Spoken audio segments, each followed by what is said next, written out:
നമുക്കിത് പഠിക്കുക എന്നുള്ളത് തന്നെ ഒരു ജന്മം കൊണ്ട് സാധിക്കുമോ എന്ന് അറിഞ്ഞുകൂടാ.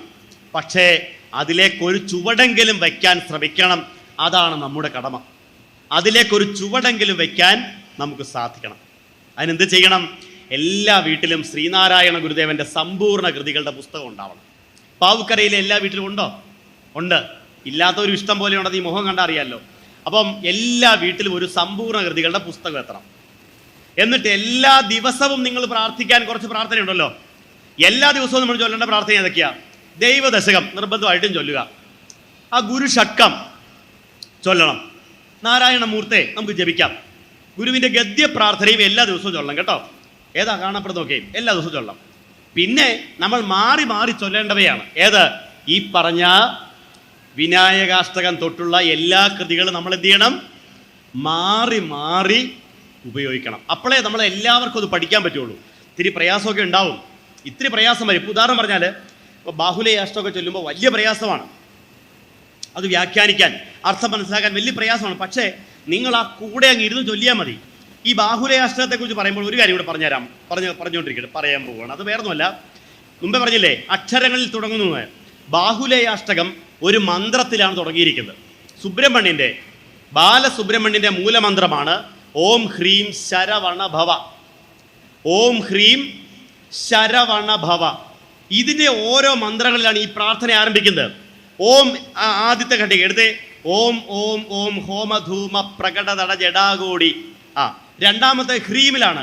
ഹ്രീം ഹ്രീം ഹ്രീം ഹൃഷ്ട ഷട്കന്ധര മഖമരണാരണ്യ. മൂന്നാമത്തെ ശ. ഓം ഹ്രീം ശരഹ ശ. ശം ശം ശം ശബ്ദരൂപം. ര രം രം രം രമ്യദേഹം. പിന്നെ ഗുരു ഉപയോഗിച്ച് ശരവണ എന്നാണെങ്കിൽ വായ വരേണ്ടിയിരുന്നത്. പക്ഷെ ഇവിടെ ശരഹണ ഭവ എന്ന മന്ത്രമാണ് എടുത്തു വെച്ചത്. ശരഹണ ഭവ. അതൊരു ശരിയാണോ നമുക്ക് തോന്നാം അല്ലേ? ശരവണ ഭവ എന്ന് പറയുന്നത് എങ്ങനെ ഈ ശരഹണ ഭവയാവുന്നത്? തെറ്റല്ല ചിന്തിക്കാം. പക്ഷെ ഗുരുവിന് തെറ്റുപറ്റുമോ? ഞാൻ പല പുസ്തകങ്ങളും വായിച്ചു നോക്കിയപ്പോൾ ഉണ്ടല്ലോ, അതിനകത്തെല്ലാം ഗുരു ഇവിടെ ഇങ്ങനെ അങ്ങ് പ്രയോഗിച്ചു എന്നുള്ളതേ ഉള്ളൂ. എന്തുകൊണ്ട് ശരഹണ ഭവയായി എന്ന് പറയുന്നില്ല. ഒരിക്കൽ ഞാനിങ്ങനെ ഗുരുവിനോട് തന്നെ എൻ്റെ സംശയങ്ങൾ ചോദിക്കാറുണ്ട്. ഇതൊന്ന് പറഞ്ഞു തരാൻ പോയെന്ന്. അങ്ങനെ ഇരിക്കുമ്പോഴാണ് ഒരു പാട്ട് കേൾക്കുന്നത്. ഒരിക്കൽ വളരെ യാദൃശ്ചിക വണ്ടിയിലൊരു പാട്ട്. ഏതാണ്?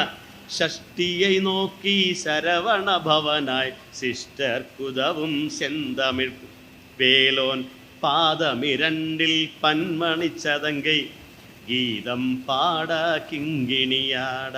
കേട്ടിട്ടുണ്ടോ ആ പാട്ട്? സ്കന്ദ ഷഷ്ടി കവചം എന്നറിയപ്പെടുക. ഈ പ്രാർത്ഥന എൻ്റെ ചെവിയിൽ കേൾക്കുക. അപ്പോൾ ഞാൻ നോക്കുമ്പോണ്ടല്ലോ അതിൻ്റെ അവസാനം പറയണ ശരഹണ ഭവനായി, ശരഹണ ഭവനായി. ഞാൻ വളരെ തമിഴ് അറിയാവുന്ന എൻ്റെ ഒരു മുരുകാ സാറിനെ വിളിച്ചു. അദ്ദേഹം അതിന് കൃത്യമായിട്ട് ഉത്തരം പറഞ്ഞു തന്നു. ഏതാ? ശരവണ ഭവ എന്നുള്ള മന്ത്രത്തിലെ അക്ഷരങ്ങളെ മാറ്റി മാറ്റി ഉപയോഗിക്കുന്നത് കണ്ടൻ മൂലമന്ത്രം എന്ന് പറയുന്ന തമിഴിലെ ഒരു ശൈലിയാണ്.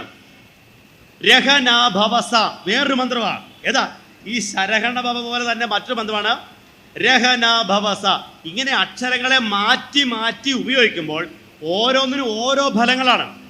അതിൽ ഈ ശരഹണ ഭവ എന്ന കണ്ടൻ മൂലമന്ത്രത്തിൻ്റെ പ്രയോഗം കൊണ്ടാണ് എല്ലാത്തിനെയും നമ്മളിലേക്ക് ആകർഷിച്ചടുപ്പിക്കാൻ സാധിക്കുമെന്നാണ് തമിഴിൽ പറയുന്നത്. അതുകൊണ്ടാണ് ബാഹുലേയാഷ്ടകം ജപിക്കുന്നവർക്ക് അവരിലേക്ക് ഉദ്ദേശിക്കുന്ന കാര്യങ്ങൾ വശീകരിക്കപ്പെടുന്നു, ആകർഷിക്കപ്പെടുന്നു. അതും കൂടി ഉള്ളിൽ വെച്ചുകൊണ്ടാണ് ഗുരുദേവൻ. ഈ തമിഴിൽ എന്തുമാത്രം ഗുരു അറിഞ്ഞിരുന്നു ആലോചിക്കേ. തമിഴിൽ എന്തുമാത്രം പാണ്ഡിത്യം ഗുരുവിനുണ്ടായിരുന്നു. അങ്ങനെയാണ് സുബ്രഹ്മണ്യന്റെ മന്ത്രത്തെ എവിടെ എടുത്തിരിക്കുന്നത്? ശരഹണ ഭവയാക്കി മാറ്റിയിരിക്കുന്നത്. പ്രിയപ്പെട്ടവരെ, നമുക്ക് തൽക്കാലം അവസാനിപ്പിക്കാം. അപാരമായ ആ കാവ്യ കല്ലോലിനിയിലേക്കുള്ള ഒരു ചുവട് പോലും ആയിട്ടില്ല എന്ന് അംഗീകരിച്ചുകൊണ്ട് തന്നെ നമുക്ക് 1 മണിയായി ഇത് അവസാനിപ്പിക്കാൻ പോവുകയാണ്. ഇനിയും നമുക്ക് ഇങ്ങനെ സംസാരിച്ചു കൊണ്ടേയിരിക്കാം. ആ കാവ്യ ഗംഗാപ്രവാഹത്തിലൂടെ നമുക്ക് മുന്നോട്ട് പോവാം. അതിലൂടെ ആ പരമമായ അറിവിലേക്ക്, ഗുരു പറഞ്ഞ പരമമായ അറിവിലേക്ക് നമുക്ക് എത്തിച്ചേരാൻ ഇടയാവുക തന്നെ ചെയ്യണം. അതിന് എല്ലാ വീട്ടിലും ഗുരുവിൻ്റെ സമ്പൂർണ്ണ ഗതികൾ, എല്ലാ വീട്ടിലും മാറി മാറി പ്രാർത്ഥന ചൊല്ലുന്ന ശീലങ്ങൾ, മാസത്തിൽ ഒന്നെങ്കിലും ഇവിടെ ഇതുപോലെ കൂടിയുള്ള ഒരു സൽസംഘങ്ങൾ, കൂട്ടായ്മകൾ പഠിക്കാം. ആ പഠനത്തിലൂടെ ശരീരമല്ല അറിവാകുന്നു എന്ന് പറഞ്ഞ ഗുരുവിൻ്റെ യഥാർത്ഥ സ്വരൂപത്തെ നമുക്കറിയാൻ പറ്റും. അതിന് നിങ്ങൾക്കെല്ലാവർക്കും സാധിക്കട്ടെ എന്ന പ്രാർത്ഥനയോടെ പ്രിയപ്പെട്ടവരെ, നമുക്ക് ഈ പഠന ക്ലാസ്സിനെ ഇവിടെ ഉപസംഹരിക്കാമെന്നാണ് ഞാൻ വിചാരിക്കുന്നത്. എനിക്ക് നല്ല സന്തോഷം തോന്നുന്നു. കാരണം വേറൊന്നുമല്ല, ഈ നിറഞ്ഞ ചൂടുപിടിച്ച ഈ കാലാവസ്ഥയിൽ ഈ 2ാം നില ഭാഗത്ത് ഇങ്ങനെ വന്നിരിക്കുക എന്ന് പറയുന്നത് അത്ര എളുപ്പമുള്ള കാര്യമൊന്നുമല്ല.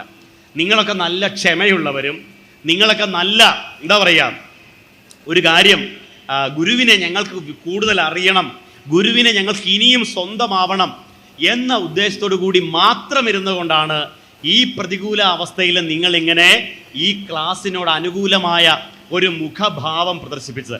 നിങ്ങളുടെ മുഖങ്ങൾ കാണുമ്പോൾ എനിക്കറിയാം ഒരു ക്ഷീണമോ പ്രത്യേകിച്ചൊരു തളർച്ചയോ ഒന്നും അതിൽ കാണുന്നില്ലെങ്കിൽ അത് അതിൻ്റെ പ്രകടിതമായ ലക്ഷണമായിട്ട് കരുതുകയാണ്. അപ്പോൾ അതുകൊണ്ട് ഇനിയും ഇതുപോലെ കൂടാനും അറിയാനും സാധിക്കട്ടെ എന്ന പ്രാർത്ഥനയോടെ ഇത് ശ്രദ്ധയോടെ കേട്ടിരുന്ന നിങ്ങൾ ഓരോരുത്തരെയും ഞാൻ ആ അറിവിൻ്റെ തിരുമുൻപിൽ ഭക്തി ആദരങ്ങളോടെ സമർപ്പിക്കുകയാണ്.